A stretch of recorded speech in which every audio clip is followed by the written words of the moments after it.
Hello friends, good morning. उम्मीद करती हूँ आप लोग अच्छे होंगे। और आज ये तीसरी वीडियो है जिसके माध्यम से मैं आप लोगों से कनेक्ट कर रही हूँ। ये मेरे हाथ में है मेरे फादर का डेथ सर्टिफिकेट, ठीक है। और मेरी आज जो भी कंडीशन है उसकी स्टार्टिंग यहीं से ही हुई है एक्चुअली। तो मेरे फादर की डेथ हुई थी 10/1/1990 को। और उस टाइम पे मैं 1.5 महीने की माँ के गर्भ में ही थी जब ये एक्सीडेंट हुआ। उससे करीब 6 महीने पहले ही मेरे पेरेंट्स की शादी हुई थी मई में।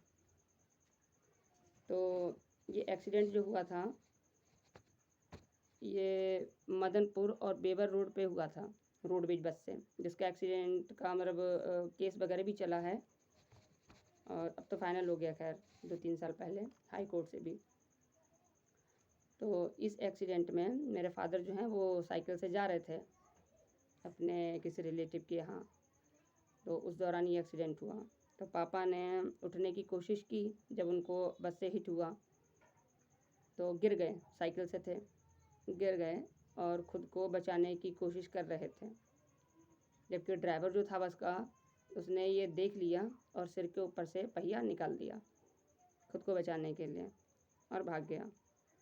जो एक्सीडेंट किसी ने देखा भी, हमारे एक रिलेटिव थे, वो मुझे काफ़ी बाद में पता भी लगा। उन्होंने ये देखा था और बचाने की कोशिश भी की थी जब पहली बार हिट हुआ। तो लोगों ने उनको रोक लिया कि ऐसे बहुत से लोग मरते रहते हैं, किस किस को बचाओगे। और वो जो बस की सीढ़ियों पे थे, जो वापस से बस में चढ़ गए बिना ये रियलाइज़ किए कि किसी की भी ज़िंदगी बचाना किसी के फैमिली के लिए कितना इम्पोर्टेंट रह सकता है। बट उस टाइम वो नहीं जानते थे और ये हो गया। फिर मेरे पापा की डेथ के बाद अब सवाल ये था कि मेरी माँ के जो पेरेंट्स थे उन्होंने सोचा कि अब भाई 6 महीने हुए शादी को और दामाद भी एक्सपायर हो गया, बेटी प्रेग्नेंट है 1.5 महीने। तो अगर ये बच्चा दुनिया में आता है तो बेटी की लाइफ ख़राब हो जाएगी। तो उन्होंने सोचा कि इस बच्चे को हटा देते हैं रास्ते से ताकि शादी अच्छी हो जाए कल को बेटी की। उनका ये मानना था। ये चीज़ मेरे ख़ानदान में पता लगी क्योंकि पापा अकेले थे। तो उन्होंने सोचा, दादी बाबा ने, कि हो सकता है बेटा हो जाए, घर का आखिरी वारिस आ जाए। तो मेरी दादी ने मेरी बुआ को मेरी माँ के मायके में ही भेज दिया, रखवाली के लिए, एक तरह की निगरानी के लिए, कि वो अबॉर्शन ना करवा सकें। और वो रही काफ़ी टाइम तक यहीं कमालगंज में, शास्त्री नगर में मेरा ननिहाल है। तो फिर उसके बाद मेरा जन्म हुआ।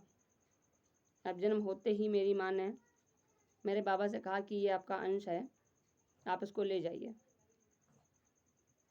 तो मेरे दादाजी का विचार ये था कि भाई इतना छोटा बच्चा है जो माँ का पास का दूध पीता है, नहीं रह सकता। तो बाबा ने मना कर दिया कि जब थोड़ा बड़ा हो जाएगा तो हम इसको ले जाएंगे।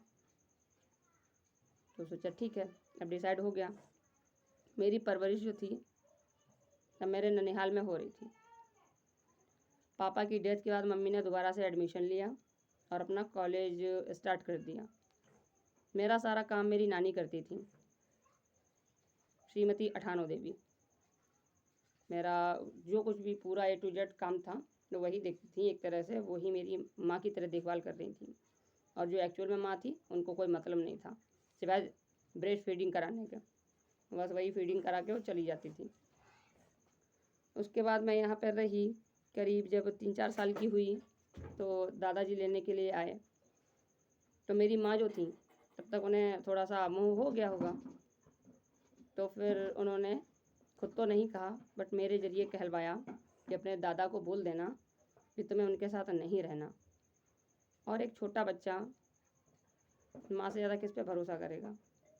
मैंने बोल दिया कि मुझे आपके साथ नहीं रहना, मुझे माँ के साथ रहना है। तो दादा निराश होकर लौट गए कि भाई जब बच्चे की ही मर्ज़ी नहीं है तो क्या कर सकते हैं। फोर्स नहीं किया उन्होंने, दोबारा कहा भी नहीं और वो वापस हो गए नहीं से। उसके बाद मैं यहीं पे रहने लगी और घर में सारे लोग पढ़े लिखे थे।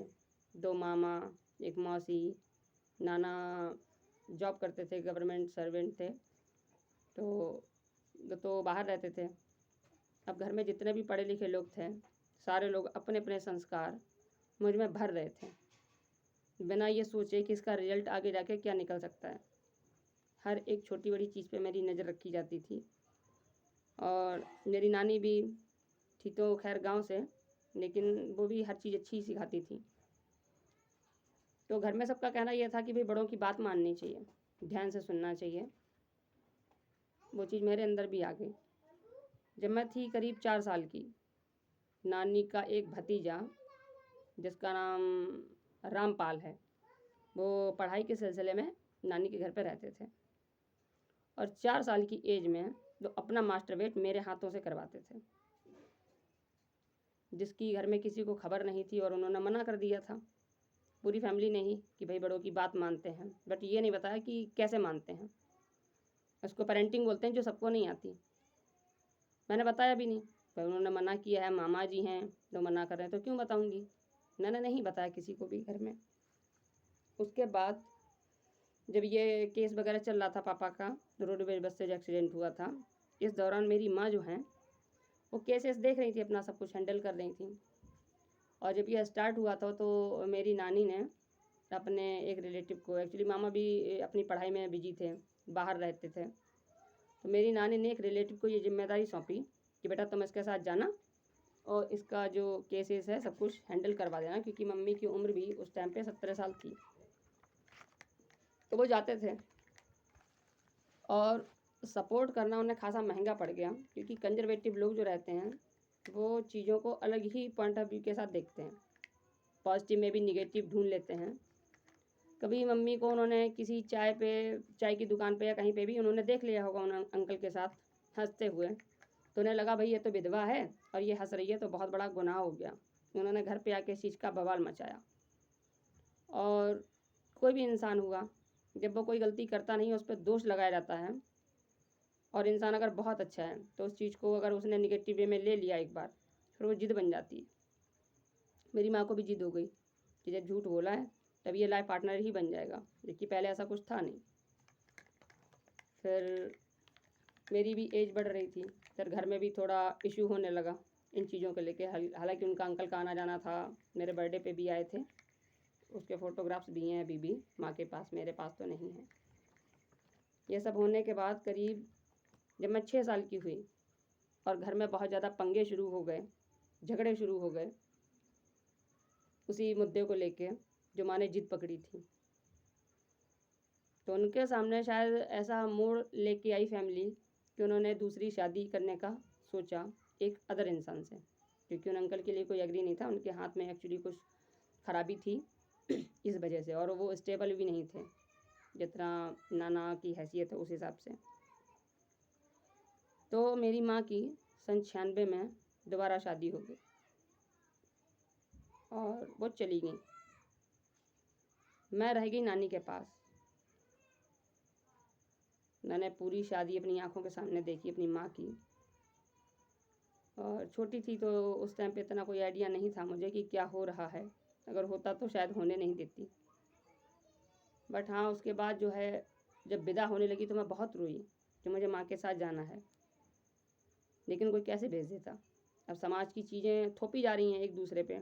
एक माँ जो है अपनी बच्ची से अलग हो रही है, बच्ची जो है वो माँ से अलग हो रही है। वो खैर माँ का है, वो क्या सोच रही थी इस टाइम मुझे नहीं पता, लेकिन मुझे बहुत हर्ट हुआ। माँ चली गई और मैं नानी के साथ ही रहती थी। बड़ी मुश्किलों से मुझे हैंडल किया गया, आना जाना भी बाद में हुआ, लेकिन जो एक माँ का और बच्चे का एक बॉन्ड रहता है नेचुरली 9 महीने एक्स्ट्रा वाला, वो असर दिखाता था। कभी कभी रातों को उठ के रोती थी, मुझे माँ के पास जाना है। 1 अप्रैल को बच्चे गली के जो थे वो मुझे फूल बनाया करते थे कि तुम्हारी माँ आ गई है देखो। और अगर कोई कहता था तो मैं हर बार आती दरवाजे तक और निराश होकर वापस लौट जाती थी। मेरी मेंटल कंडीशन उस टाइम पे क्या थी ये अंदाज़ा लगाना किसी समझदार के लिए मुश्किल नहीं है। मैं बेवकूफ़ों की बात नहीं कर रही, समझदार के लिए मुश्किल नहीं है एक बच्चे का उसकी माँ से अलग हो जाना। ये चीज़ मैं 6 साल की उम्र में फ़ेस कर रही थी। जैसे तैसे मैंने खुद को रमा लिया, नानी के घर में अटैच हो गई, मौसी से, मामा से, सब लोगों से। और ख़ास तौर पे मैं अपने मामा की बहुत लाडली रही, जिनका नाम श्री अभिलाष कुमार है। बहुत ज़्यादा लाडली रही। तो एक बार क्या हुआ कि मेरे मामा जी जो हैं वो कानपुर में उस दौरान रहते थे, 97-96 के करीब में। तो मैंने गली में मैंने घुसते हुए देखा कि मामा आ रहे हैं बाहर से। तो मैं सीढ़ियों से, 3 मंजिल मकान है, तो मैं सीढ़ी से जब नीचे आ रही थी, मेरा पैर मुड़ गया जीने पे और मैं लुढ़कती हुई लास्ट सीढ़ी तक आई। मैंने गेट खोला मामा के लिए और सामने खड़ी हो गई। तो मामा ने प्यार से पूछा कि क्या हुआ। जब गिरी थी तब तो नहीं रोई, लेकिन जब उन्होंने पूछा तब बहुत रोई कि मैं सीढ़ियों से गिर गई। ये प्यार था मेरा मेरे मामा के लिए। उसके बाद में फिर मैं रहती रही। मम्मी की दूसरी शादी हो ही चुकी थी और लगभग सन 2000 में मेरे मामा की शादी हो गई थी, जो जिनका अभी मैंने बताया, उनकी शादी हो गई। उसके बाद जो है माँ की एक बेटी हो चुकी थी और एक बेटा भी हो चुका था। कुछ दिक्कत रही होगी, कुछ परिस्थितियाँ रही होंगी या नहीं, मुझे इतनी जानकारी नहीं है। लेकिन मेरी माँ यहीं पे आके अपने मायके में अलग मकान लेके किराए पे रहने लगी।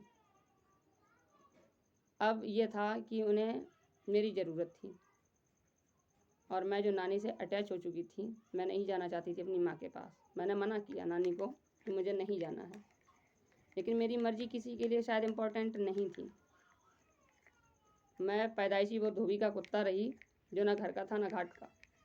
और मेरी नानी ने मुझे समझा के बुझा के भेज दिया कि जाओ भाई माँ के पास, माँ को सपोर्ट करना, तुम्हारे भाई बहन हैं, ये सब बोल के।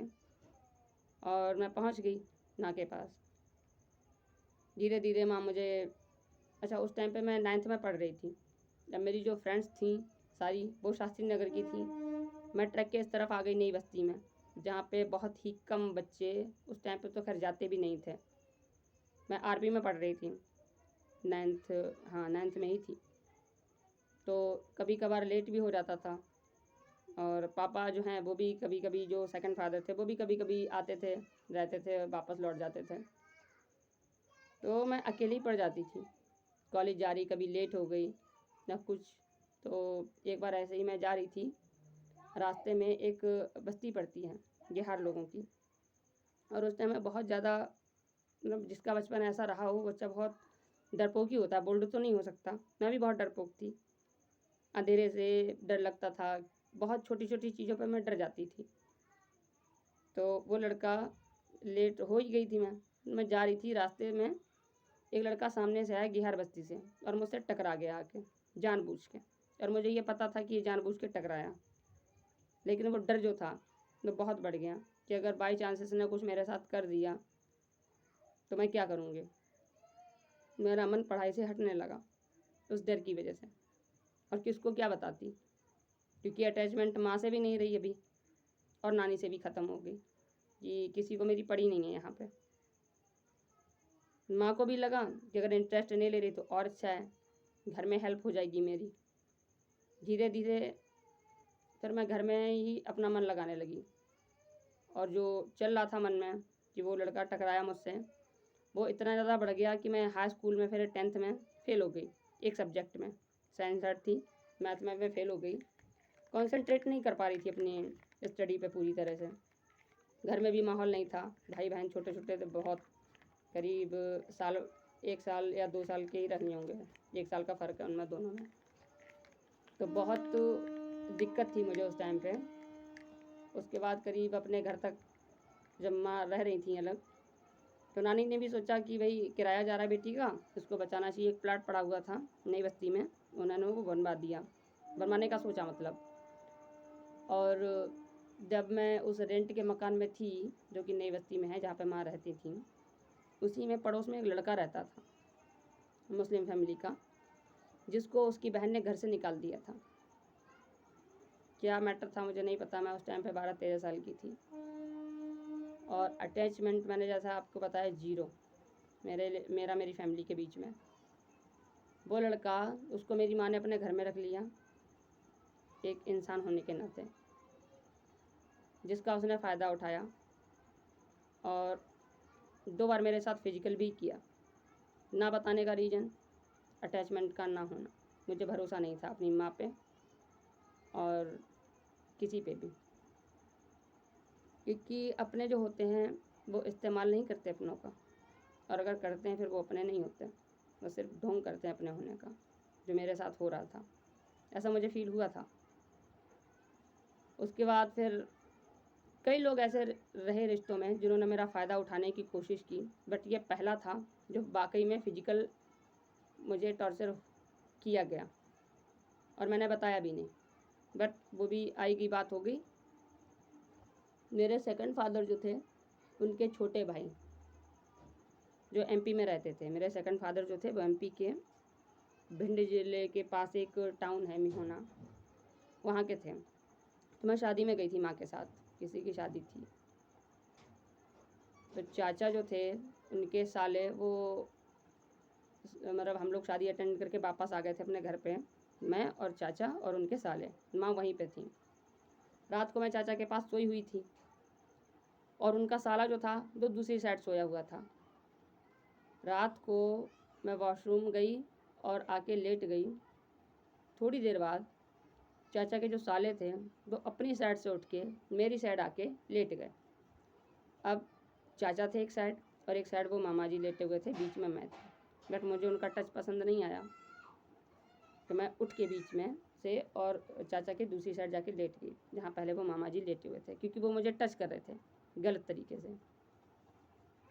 ये सारी चीज़ें आपको बताने का रीज़न ये नहीं है कि मैं अपना दुख बता रही, मुझ में बहुत ताकत है कि मैं अभी ऐसी 1000 चीज़ें भी सह सकती हूँ। बताने का रीज़न सिर्फ ये है कि ये सब कुछ अभी किसी और के साथ भी होने वाला है, जो कहीं ना कहीं मुझसे बहुत रिलेटेड है। वो इंसान जिसके साथ मैं नहीं हो चाहती कि ये सब कुछ वापस से रिपीट हो। अब बात ये है कि अगर मेरे फादर नहीं हैं तो उसमें मेरी क्या गलती है? मुझे नहीं लगता कि ऐसा कुछ है। चलिए, अब मेरी एज हो गई करीब 16 साल की और सारा कुछ वही चलता रहा। अब तक नाना का जो फ्लैट पड़ा हुआ था वो बन चुका था मकान। मैं जब फेल हो गई थी हाई स्कूल में, मेरा एडमिशन बहुत दूर करवाया गया एक कॉलेज में जहाँ पे हेल्प हो जाती थी। उस जगह पे मैं रहने के लिए गई वहाँ पे, और लोग भी जा रहे थे, मम्मी के चचेरे भाई बहन सारे लोगों ने मिलकर डाला था, 3-4 लोग थे करीब। गई वहाँ पे रहने के लिए, तो वहाँ पे स्टडी करती थी। हम तीनों लोग एक ही रूम में रहते थे और जिनके घर पे हम लोग थे उनके 2 मकान थे। उनके 3 बेटे जो थे, तीनों उनके नाना जी के, वो तीनों मास्टर थे उसी स्कूल में जहाँ पे हमारा एग्ज़ाम सेंटर जो था। जो सबसे छोटे वाले उनके बेटे थे, उनकी एज ज़रा उस टाइम पे कम थी तीनों भाइयों में, फिर भी मैच्योर थे, मैरिड थे और एक बेटी के पिता भी थे। मेरी एज 16 साल। अब आप सोचिए कि एक 16 साल की लड़की जो इतना सब कुछ फेस कर चुकी है, उसके दिमाग में ना अफेयर आता है ना कुछ और आता है। वो दया कर सकती है दूसरे पे, हमदर्दी रख सकती है, लेकिन अफेयर नहीं कर सकती किसी के साथ भी। मेरा भी यही था, मुझे अपनापन चाहिए था। फैमिली नहीं मिल रही, फैमिली में नहीं मिल रहा है अगर वो सब कुछ, तो कहीं ना कहीं से नीड रहती है इंसान की कि कोई हो जिससे वो कुछ शेयर कर सके या जो उसको समझे। तो इंसान होने के नाते ये चीज़ मेरे अंदर भी थी कहीं ना कहीं।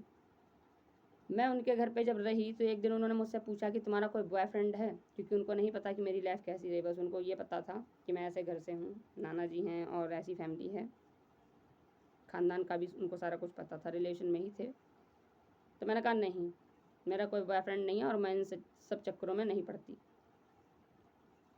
धीरे धीरे वो मुझे ट्रैप करने की कोशिश करने लगे। जब जिनके साथ मैं वहाँ पर रहने के लिए गई थी, जब वो नहीं होते थे तो वो अलग अलग तरीक़ों से मुझे टच करने की कोशिश करते थे। कभी हाथ पकड़ के उठा रहे हैं, क्योंकि मुझे उनका जो व्यवहार था वो मुझे अच्छा नहीं लगा कहीं से भी। देखने का भी एक रहता है, मुझे डर लगता था, सच कहूँ तो खौफ़ आता था उनसे। तो जब कोई होता नहीं था, मैं कमरे को लॉक करके अंदर से और अंधेरे कमरे में रहती थी, क्योंकि अभी ये बता भी नहीं सकती, किसी के साथ शेयर भी नहीं कर सकती फैमिली में कि कोई मेरे साथ क्या कर रहा है या मैं क्या फ़ील कर रही हूँ। वहीं पर रही। और जब वो देखते कि मैं कमरे में अकेली हूँ, आसपास कोई है नहीं, एक परचून की दुकान भी रखी हुई थी छोटी सी, जिसको वही चलाते थे मामा जी। तो एक बार उन्होंने ऐसे ही गेट खुलवाया। अब चूँकि जिस कमरे में हम लोग रह रहे थे वो उन्हीं का ही